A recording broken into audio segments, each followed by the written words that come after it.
কোরআনের মাহফিল করলেই তোমাদের জ্বালা বেঁধে যায় কেন? এই জ্বালাবাদ তো আবু জাহেলের, এই জ্বালাবাদ তো ফেরাউনের, নমরুদের, আর তাদের প্রেতাত্মা, তাদের উত্তরসূরিরা এখনো বাংলাদেশে রয়েছে, মাথা ছাড়া দিয়ে উঠতে চায়। আর যিনি পালিয়ে গিয়েছে ওখান থেকে আবার ফোনে বলে যে তোমরা রেডি হও, আমি চট করে ঢুকবো। বলে না, বলে না? তাদের লিডার আল্লামা মামুনুল হক আমার মাহফিলে এসে বলেছিলেন, ফেরাউন, নমরুদ, আবু জাহেল এবং আব্দুল্লাহ বিন উবাই চারটা যদি এক পাত্রে গুলানো হয়, সেইটাই যা তৈরি হয় তার নাম হলো শেখ হাসিনা। চারটা জিনিস এক পাত্রে গুলাইলে তার সমন্বয়ে কি হয়? আমার কথা না, কার কথা? আল্লামা মামুনুল হকের কথা। এখন অনলাইনে আছে, আপনারা খুঁজে নিয়েন। যদি মনে করেন বানিয়ে বলছি, ওনার ব্যাপারে তো বানিয়ে বলার কিছু নেই, বলা যাবে। আমরা যখন মামুনুল হককে দাওয়াত দিলাম আমাদের মাহফিলে আসবেন না বলে অনেক আলেম ওলামা, হাফেজ, মুফতি, মাদ্রাসার মুহতামিম দেদারসে প্রচার, এমনকি হেফাজতে ইসলামের অনেক নেতা এবং কর্মীরাও প্রচার করেছে আল্লামা মামুনুল হক কিন্তু ছুটি পড়ে আসবে না, তিনি দাওয়াত নেই নাই। আমরা কোনো প্রশ্নের অ্যান্সার করি নাই। কেন করি নাই? যে আমরা দেখাবো যেদিন প্রোগ্রাম হবে সেই দিন। যদি চুপ থেকে কোনো কিছুর উত্তর হয়ে যায় তাহলে চুপ থাকাই তো ভালো। একটা অ্যাড আছে দেখেন না, যে দাগ থেকে যদি ভালো কিছু হয় তাহলে দাগই ভালো। দেখেছেন কিনা? দাগ থেকে যদি ভালো কিছু হয় তাহলে দাগই ভালো। চুপ থেকে যদি ভালো উত্তর হয়ে যায় তাহলে চুপ থাকাই। যারা আমাদের ইসলামী আন্দোলনকে পঙ্গু করে দেওয়ার জন্য নেতা নেত্রীদেরকে, নেতা কর্মীদেরকে ফাঁসি দিয়েছে না, দেয় নাই? ফাঁসি দিল, জেল দিল, রিমান্ডে দিল, দেশ ছাড়া করলো। এরপরেও যখন স্বাদ মিটলো না 1 তারিখে বলল তোরা ডাইরেক্ট নিষিদ্ধ করেছে না, করে নাই? 1 তারিখে নিষিদ্ধ করে 1 সপ্তাহ যায় নাই, আল্লাহ বলল 5 তারিখের মধ্যে তোদের আমি নিষিদ্ধ না, আমার বাংলাদেশের জমিন থেকে বয়কট করলাম, তোদের স্থান দাদার দেশে ছাড়া হবে না। সত্য বললাম তো? এরপরেও যাদের শিক্ষা হয় না, এদের শিক্ষা আর ওই নীল নদের সুবাইনে ছাড়া হবে না।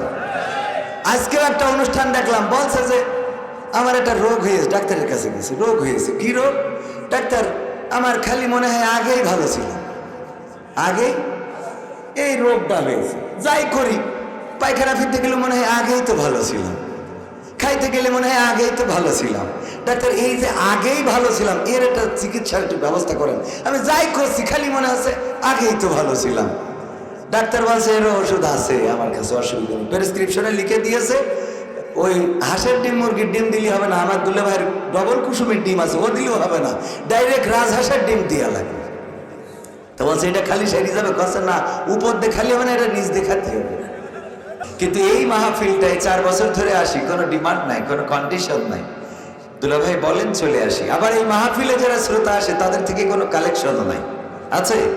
যা করেন আল্লাহর ওয়াস্তে। আবার আমরা যারা আসি তারাও আল্লাহর ওয়াস্তে, কোনো ডিমান্ড ছাড়াই আসি। তার মানে এইটাই আমার মনে হয় গোটা বাংলাদেশে যত মাহফিল হয়, এই মাহফিলটার, আমি যত মাহফিল করেছি তার মধ্যে সম্ভবত এইটাই, যে একেবারে কোনো ডিমান্ড ছাড়াই, কোনো চাওয়া পাওয়া ছাড়াই একেবারে ইখলাসের সাথে আসি।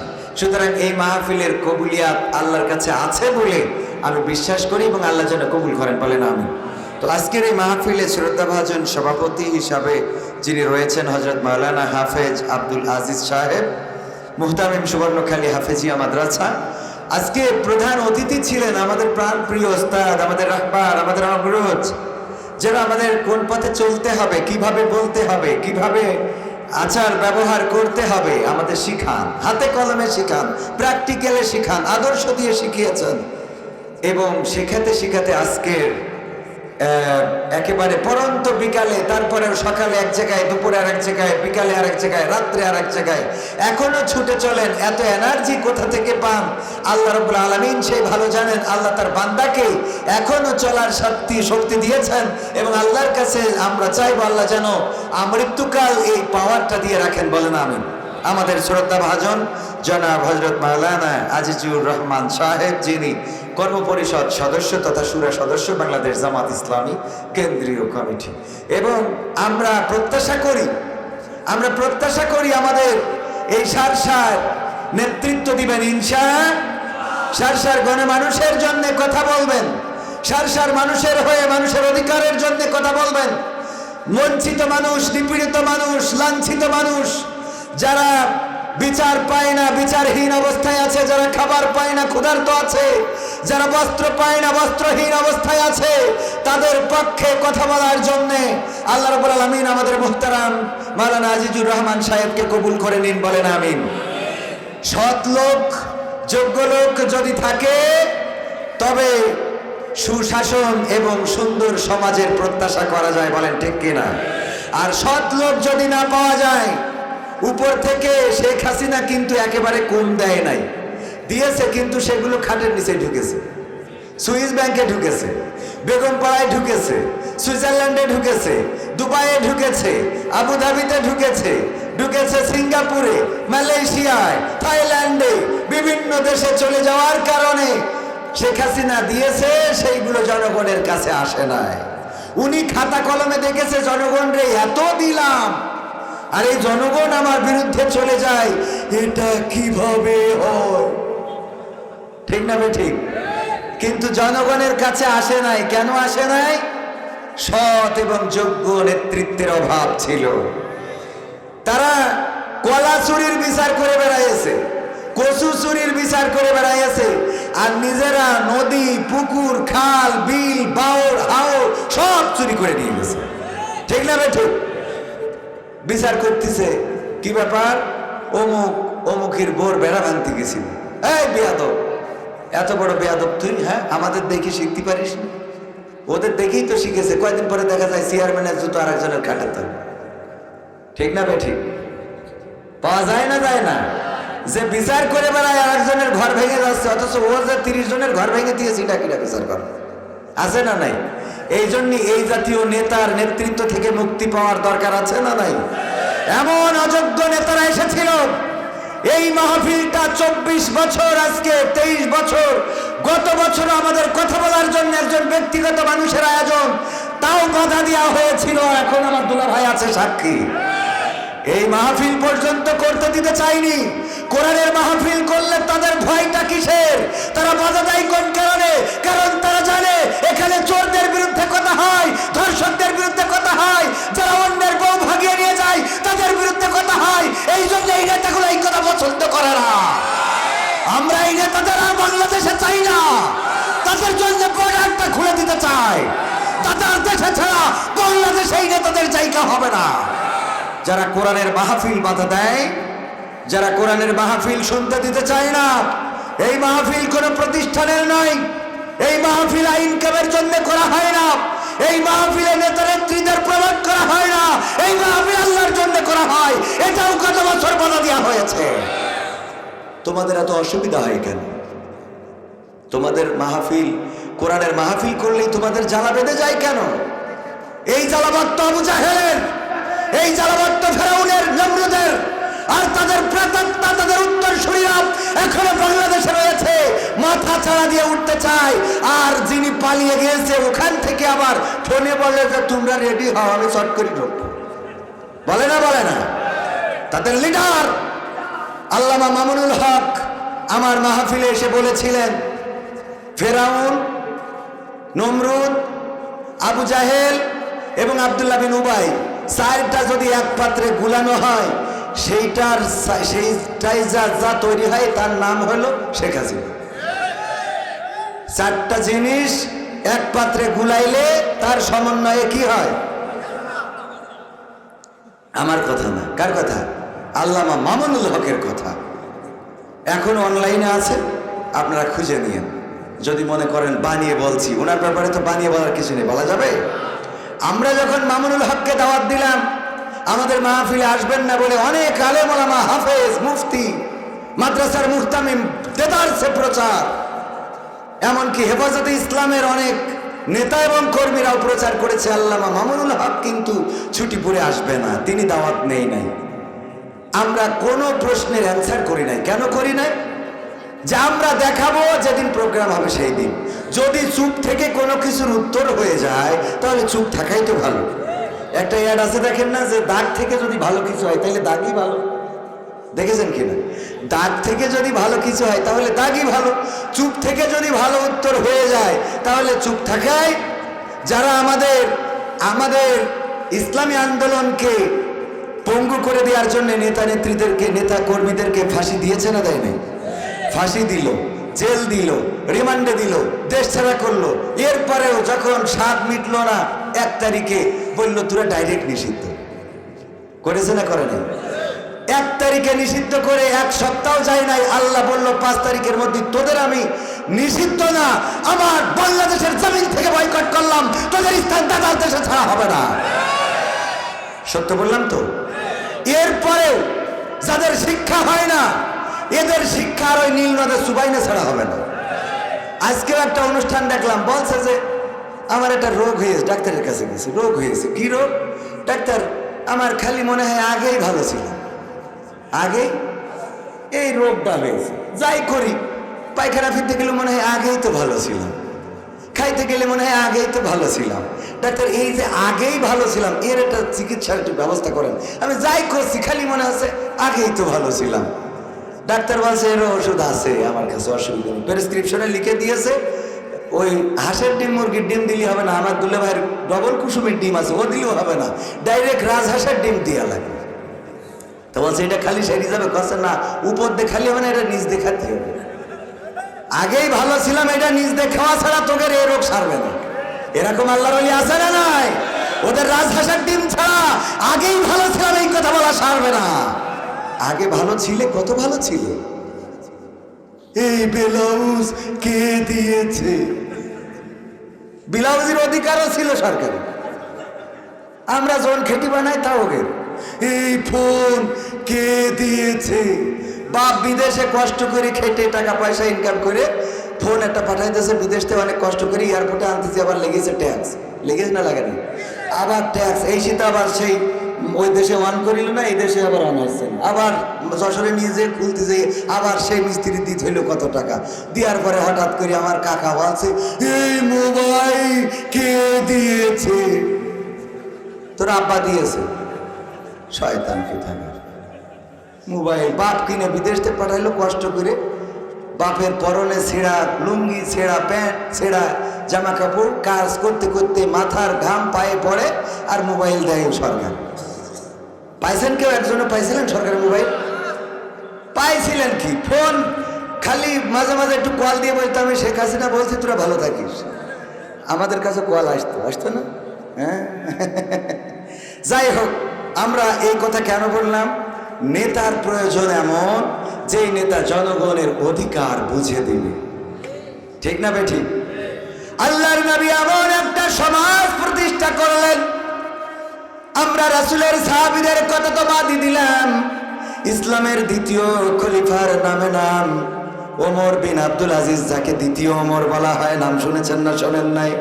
ওমর বিন আব্দুল আজিজ এমন একজন নেতা হয়ে গেল, যেই নেতা সন্তান গেল রাষ্ট্রীয় ভবনে, বঙ্গভবনে, যাওয়ার পরে দেখে খুরমা রয়েছে, একটা খেজুর নিয়ে গালের মধ্যে মুখের মধ্যে ভরেছে।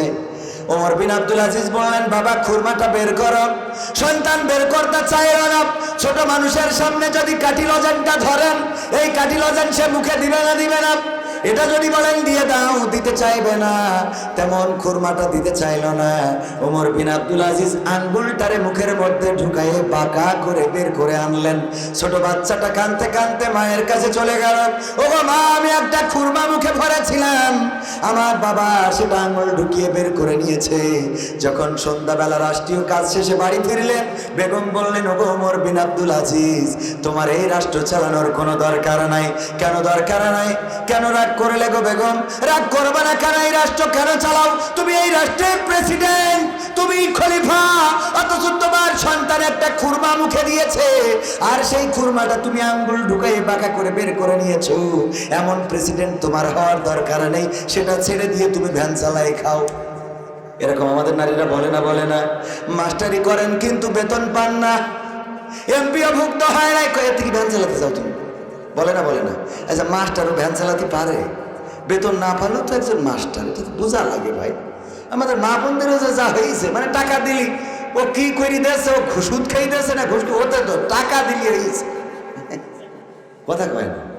টাকা পাইলেই হয়, কোথা থেকে আনলো, চুরি করে আনলো না ডাকাতি করে আনলো, এটা দেখার বিষয় না। তুমি যে টাকা দিতে পারে না, বিদেশে থাকে, হক হালাল ভাবে চলে, টাকা পাঠায় কম। আর একজন বিদেশে থাকে, দুর্নীতি করে, 2 নম্বরই করে, বসের টাকা মেরে খায়, সে টাকা পাঠায় বেশি। বউ ফোন দেবে, কয় তোমার বিদেশ থাকতে কয় কিনা, বলে না বলে না। নীতির পথে থাকলে কি বেশি ইনকাম করা যায়? না, যায় না। ভাইরা আমার, ওমর বিন আব্দুল আজিজের বেগম সাহেবা যখন বলল রাষ্ট্রীয় ক্ষমতা ছেড়ে দাও, প্রেসিডেন্ট হওয়ার দরকার নাই, কারণটা কি? কারণ হলো তুমি সন্তানের মুখ থেকে খুরমাটা কেন বের করে নিয়েছো? ওমর বিন আব্দুল আজিজ বললেন, ওগো আমার স্ত্রী, তুমি কি জানো না ওই রাষ্ট্রের মধ্যে যেই খুরমাগুলো এসেছে সব রাষ্ট্রীয় সম্পদ, ওটাই বাইতুল মাল বা ওটাই রাষ্ট্রীয় বিভিন্ন জায়গা থেকে ট্যাক্স ভ্যাট হিসাবে এসেছে। ওই খুরমায় আমার কোনো অধিকার নাই, ওটা জনগণের অধিকার, জনগণকেই বুঝিয়ে দিতে হবে। সুতরাং এই খুরমা আমার সন্তান খাবে, আর কিয়ামতের ময়দানে আমার বিচারের কাঠগড়ায় দাঁড়ানো লাগবে যে তোমার সন্তান রাষ্ট্রের একটা খেজুরের নাই ভাবে খেয়েছিল, খুরমা খেয়েছিল, তার কৈফিয়ত দাও। বলো বেগম, এই দুনিয়ার এইটুকু কষ্টের বিনিময়ে কি ওই পরকালের মুসিবত থেকে মুক্ত থাকা ভালো নাকি খারাপ? বেগম সাহেবা বলল, আমার ভুল হয়েছে, যেহেতু এতটা স্বচ্ছ সৎ তুমি, সুতরাং তোমার সৎ টাকাটাই আমি অ্যাকসেপ্ট করব। ওগো আমার ভাইয়েরা, শুধু তাই নয়, ওমর বিন আব্দুল আজিজের কাছে একবার এক বন্ধু আসলো গল্প করার জন্য। গল্প করছেন, রাতের অন্ধকারে কথা বলছেন। ওমর বিন আব্দুল আজিজ আলোতে কথা বলছেন, ল্যাম্প ধরানো অথবা সেই সময় যে মশাল বাতি ধরানো। কথা বলতে বলতে যখন ওনার কাজ শেষ হয়ে গেল, লম্পটা বন্ধ করে দিলেন, ল্যাম্পটা বন্ধ করে দিলেন। তারপরে বললেন, বলো এবার কি জানতে চাও, বলো। জানা শুরু করলো। এবার যখন পরিবারের কথা তুলেছেন বন্ধু, ওই সময় আলোটা বন্ধ করেছেন। আমি ভুল বললাম, কাজ শেষ নয়, যখন রাষ্ট্রের খোঁজ খবর নিচ্ছিল তখন ল্যাম্পটা জ্বালানো ছিল, কিন্তু যখন পরিবারের খোঁজ খবর নেওয়া শুরু করলো ল্যাম্পটা বন্ধ করে দিল। ওমর বিন আব্দুল আজিজ ল্যাম্প বন্ধ করার পরে বন্ধুটা বললেন, ওগো বন্ধু, এই অন্ধকারে ল্যাম্পটা বন্ধ করলেন কেন?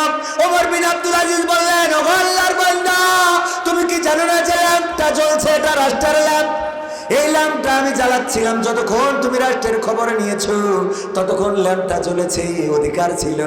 কিন্তু যখন তুমি জিজ্ঞেস করেছো আমার বউ কেমন আছে, বিবি কেমন আছে, বাচ্চা কেমন আছে, বাড়িতে আমরা সবাই কেমন আছি, তখন চিন্তা করলাম আমার ব্যক্তিগত খবর বলার জন্য রাষ্ট্রের কেরাসিন পোড়ায় আলো জ্বালানোর কোনো অধিকার আমার নাই। আল্লাহু আকবার। এই নেতা এখনকার জামানায় আছে না নাই? আছে? কয় নেই, আমি দেখাই দিচ্ছি, এটা দেখাই দিই। মুহাদ্দিস আবু সাইদ মোহাম্মদ শাহাদাত হুসাইন নাম শুনেছেন? বাড়ি কোথায়? বাঁকড়ায় বাড়ি। 6 শতক জমি, ভাইয়ে কয়জন? 6 জন ভাই, 6 জন। বাড়িটাও হলো 6 শতক ভিটার উপরে। লেখাপড়া করেছেন, বড় হয়েছেন, কামিয়াবি দান করেছে আল্লাহ রাব্বুল আলামিন। এমপি হওয়ার আগে চেয়ারম্যান ছিলেন, জানেন না? জানেন না? চেয়ারম্যান থাকাকালীন তখন নদীপথে যাতায়াত ছিল, কপোতাক্ষ থেকে বাঁকড়া, জিকরগাছা থেকে বাঁকড়া, কপোতাক্ষ দিয়ে যাতায়াত, মনে আছে না নাই? মুরব্বীদের মনে থাকতে পারে। আমিও আমার ছোট বোন, আমার মেজে বোনকে যখন আমার বাবা বিবাহ দিয়েছিলেন, নদীপথে যাতায়াত ছিল, চৌগাছা থেকে মাসিলা ট্রলারে যেতে হতো, 4 টাকা করে ভাড়া নিত। ওই ট্রলারটা বন্ধ, যেখানে নামতে চাইতাম ঘাটে ঘাটে স্ট্যান্ড ছিল, তখন রাস্তা পাকা ছিল না, এই ট্রলারে যাতায়াত থেকে আপনার কোথায় বাঁকড়া যাতায়াত ছিল।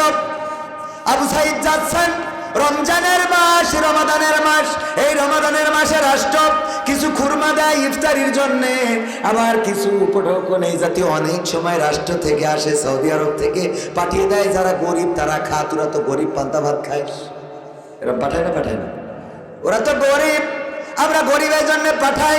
আবার সৌদি আরবের কথা যেহেতু এসে গেল, আমার সৌদি আরবের বিপক্ষে বললে তো আবার আমার আহলে হাদিসের ভাইয়েরা খেপে যায়।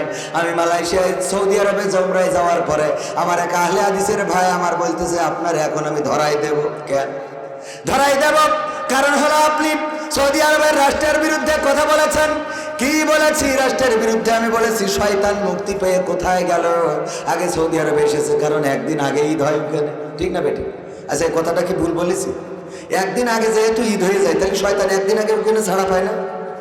একদিন আগে তো সৌদি আরবে আসে। এবার সেই সৌদি আরবে একটা শো করেছে, এই শো মডেলদেরকে নিয়ে সেই শো করার আদলে কাবার মতো একটা ডিজাইন করেছে, পিছনে সেটাই লাইটিং করেছে, আর বিশ্ব থেকে নর্তকীদেরকে নিয়ে অর্ধ উলঙ্গ করে সৌদি আরবের মানুষকে দেখাইছে। এটা যারা মিডিয়ায় খোঁজ খবর রাখে তারা জানে, যারা রাখেন না তারা জানবেন না। আমার প্রমাণ চাইলেও আমি দেখাইতে পারবো, আমার এখানে আছে। দেখেছেন, অনেকের চোখের সামনে পড়ে থাকতে পারে। অর্ধ উলঙ্গ মানে কি? যাদের এই সমাজে নিকৃষ্ট প্রাণী হিসাবে আমরা মনে করি, যাদের কারণে আমার যুবক তরুণদের চরিত্র নষ্ট হয়, যারা রাতে কল্পনা করে এমন যদি আমার একখান থাকতো। এইগুলো সৌদি আরবে আনুষ্ঠানিকভাবে রাষ্ট্রীয় পৃষ্ঠপোষকতায় দেখানো হয়েছে। এই কথার প্রতিবাদ করলে আবার দেখা গেল আমি উমরায় গেলে আমার কাঠি খুলে দেব।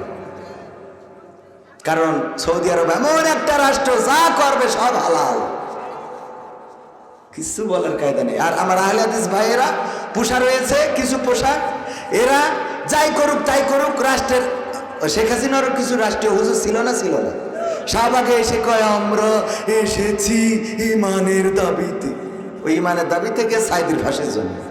কত বড় ইমান ওর, কত বড় ইমান! লোকজন সামনে ডাকতে, লোকজন সামনে, ওরা বোর্ড ডাকলেও আসবেন আপনার আসবেন, শুনুন একটু দেখি তাহলে আসেন, একটু জিকির করে না, জায়গা করে দেন।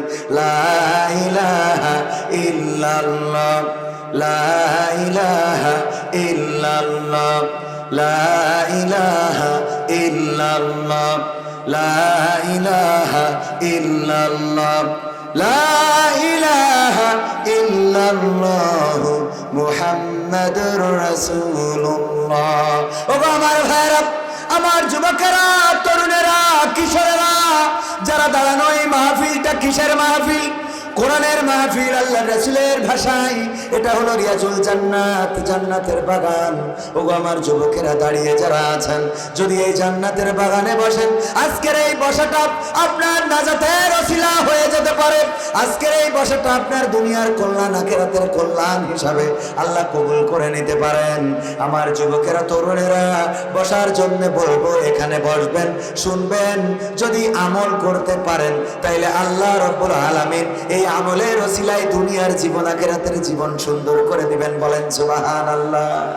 আমরা দুই ভাই, কয় ভাই?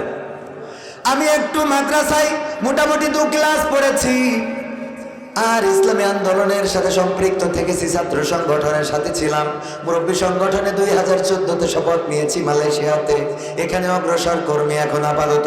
ভাইয়েরা আমার, কোরআন হাদিস নাড়াচাড়া করার কারণে, কোরআন হাদিসের পথে থাকার কারণে যশোরে এখন প্রোগ্রাম করার মতো সময় হয় না। আজকে এই মাহফিল করে কালকে ভুলাই, তারপরের দিন লালমনিরহাট, তারপরের দিন কুড়িগ্রাম, তারপরের দিন দিনাজপুর, তারপরের দিন আবার যশোর অঞ্চলে চুয়াডাঙ্গায় না ঝিনাইদহে, খেয়াল নেই। ওগো আমার ভাইয়েরা, এটা কিসের সম্মানে? যদি কোরআন না বলতে পারতাম তাইলে এই স্টেজে কি বসাতেন? না, বসাতেন না। 2 কলম জানার কারণে আল্লাহ এই স্টেজে বসাইছেন। আমার যুবকদেরকে বলবো, তরুণদেরকে বলবো, পথহারা হওয়া যাবে না, পথভ্রষ্ট হওয়া যাবে না। যদি আল্লাহর পথে আসতে পারেন, থাকতে পারেন, চলতে পারেন, আল্লাহ দুনিয়ার জীবনটা সুন্দর করে দিবেন, আর আখিরাতের জীবনটা মুক্তির করে দিবেন। বলেন সুবহানাল্লাহ। আর যদি দুনিয়ার জীবনে আপনি রং ঢং করে বেড়ান, দুনিয়ার জীবনে যদি আপনি অন্যায় করে বেড়ান, পাপাচার কদাচারের সাথে সম্পৃক্ততা থাকে, ভাইয়েরা আমার, পরকালের ময়দানে এগুলো অস্বীকার করতে পারবেন না। যদি বলেন আমি পীর সাহেব ছিলাম, জামাত ইসলামের কর্মী ছিলাম, আমার আল্লাহ ওই দিন আল ইয়াউমা নাখতিমু আলা আফওয়াহিহিম ওয়া তুকাল্লিমুনা আইদিহিম ওয়া তাশহাদু আরজুলুহুম বিমা কানু ইয়াকসিবুন।